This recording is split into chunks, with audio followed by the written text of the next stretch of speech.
Shandong, China, June 2025. In recent weeks, China's Shandong Province has experienced one of the most severe weather disasters in its modern history. Typhoon Doksuri, which had previously hit southern China, brought devastating effects to northern regions, including Shandong, with record-breaking rainfall, hail, and strong winds causing widespread damage, mass evacuations, and major disruptions to people's daily lives. Typhoon Doksuri first formed in the Pacific Ocean and began to show its strength as it approached the Chinese mainland.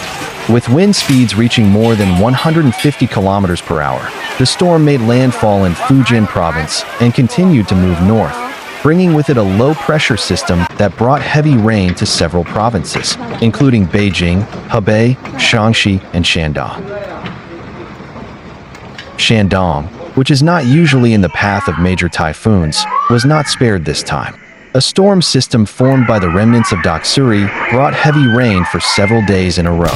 In some areas, rainfall reached more than 500 millimeters in less than 48 hours, breaking daily rainfall records at various weather stations. In addition to the heavy rain, Shandong was also hit by unusual hail. Ice grains the size of marbles hit roofs of houses, vehicles, and farmland. Many houses suffered damage to their roofs and windows, while vehicles parked outside were badly damaged by the hail. Strong winds accompanied by the storm caused trees to be uprooted, electricity poles toppled, and billboards to fly. In some cities such as Jinan and Qingdao, the winds knocked down lightweight structures and caused power outages in several districts. Flooding caused by the heavy rain caused major damage to infrastructure. Major roads in major cities such as Yantai, Weifang, and Yini were submerged in knee to waist-deep water. The city's drainage system was unable to cope with the enormous volume of water, causing inundation that paralyzed traffic. Small bridges in rural areas were washed away, and several railway lines had to be temporarily closed due to landslides and submerged tracks. Airports in Jinan and Qingdao canceled hundreds of flights, while high-speed rail services experienced major delays. The Shandong provincial government immediately activated the emergency response system. More than 31,000 people were evacuated from their homes in various cities and placed in temporary evacuation centers. Schools were closed, and activities at more than 4,000 construction sites were halted to prevent accidents. Rescue teams were deployed from neighboring provinces to assist in the evacuation and distribution of aid. The People's Liberation Army, PLA, also participated in the rescue operation, especially in areas that were difficult to reach due to flooding and landslides. Economic losses from the disaster are estimated to be in the billions of yuan. The agricultural sector suffered heavy losses due to crops being damaged by hail and flooding. Farmers in rural areas reported losing their entire harvests for the season, including corn, rice, and vegetables. The manufacturing and logistics industries were also affected. Many factories had to stop operations due to flooding and power outages. Supply chains were disrupted, especially for products that depend on land and rail transportation.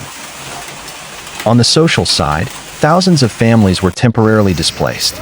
Many residents have fled to schools and government buildings that have been converted into emergency shelters.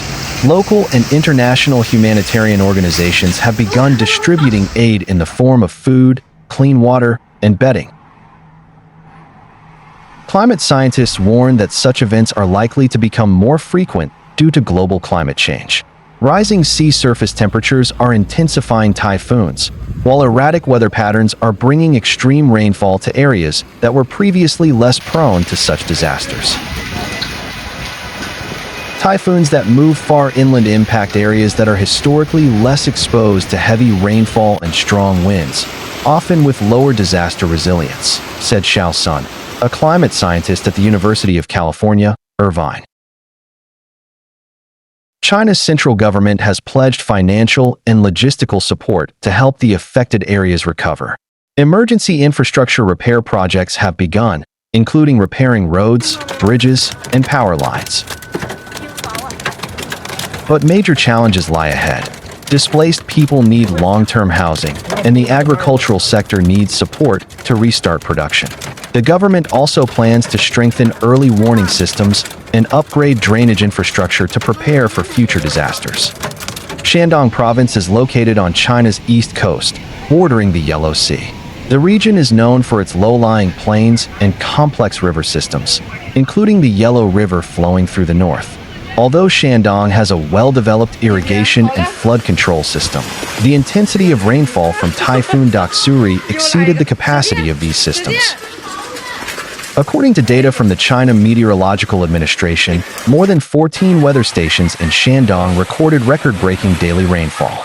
In the city of Jinan, rainfall reached 580 millimeters in 48 hours, while in mountainous areas such as Taiyuan and Zibo, heavy rain triggered landslides that blocked roads and destroyed homes.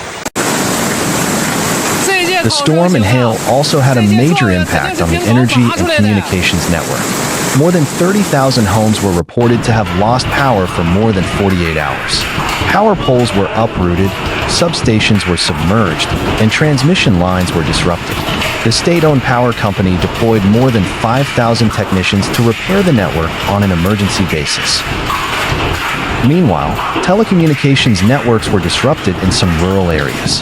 BTS towers were knocked down by strong winds, and fiber optic cables were damaged by landslides.